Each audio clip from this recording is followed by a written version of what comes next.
Okay, so we're going to talk about what are called one-to-one functions. First, let's just review a little bit about functions. So in a mapping, if you have like 1, 2, and over here you have 3, you can have 1 mapped to 3 and 2 mapped to 3, and that's okay. That's a function. That's fine. But you can't have, so this is a function, so not a function. If you had 3 going to 2 different places, that would not be a function, okay? All right, and you can tell which way it's going by the way the arrow is pointing, how the mapping is working. Another example, so a function, if I have, 1 going to 7 and 2 going to 8, that's a function because the x component doesn't repeat. But if I have something like 1, 2, and 3, 4, and 1, 4, now that's not a function because the 1s are repeating there. You have 1 going to 2 and 1 going to 4. So not a function, these cases, function, those cases. Okay, now in a one-to-one function,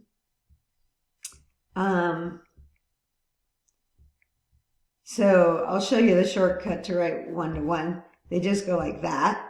All right, in a one-to-one function, let's say I have 1, 2, 3, and over here I have 4, 5, 6. 1 maps to 4, 2 maps to 6, 3 maps to 5. Notice that each x only goes to one y. So say this is x and y. Each input is only going to one output. And each output, wait a minute, let me back up. Each input is only going to one output. Each x is going to only one spot. That makes it a function. Now, each output, each y is only receiving one x. It only matches to one input. That makes it a one-to-one function. Okay? So if you were listing ordered pairs, say you had 7, 8, 9, 10, and 11, 12. Not very exciting, but that would be a one-to-one function. It's a function because 7, 9, and 11 are all different. It's a one-to-one function because 8, 10, and 12 are all different. Okay?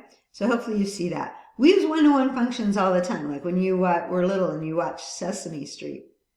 And pretend like that's a duck. And they would say, okay, let's count the ducks.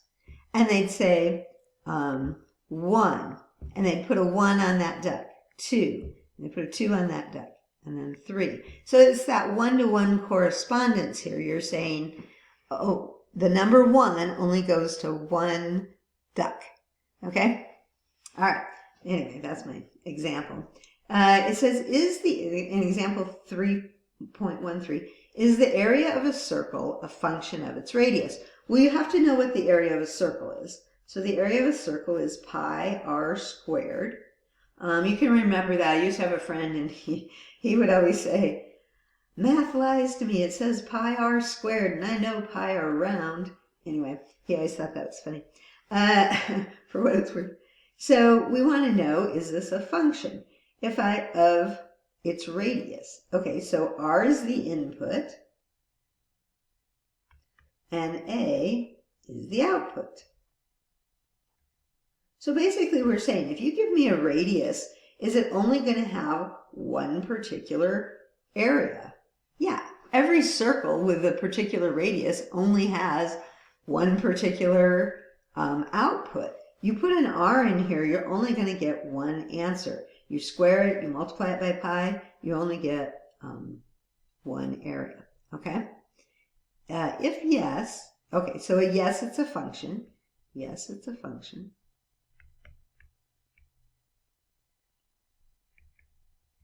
Is the function one-to-one?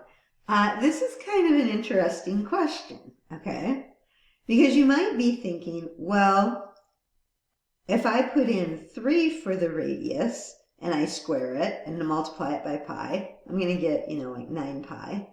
But what if I put in -3 for the radius and I square it? That would give me 9 pi. So here you're getting an area of 9 pi. Here you're getting an area of 9 pi. So you might be tempted to say it's not 1-to-1. But here's the thing. You can't have a radius that's negative.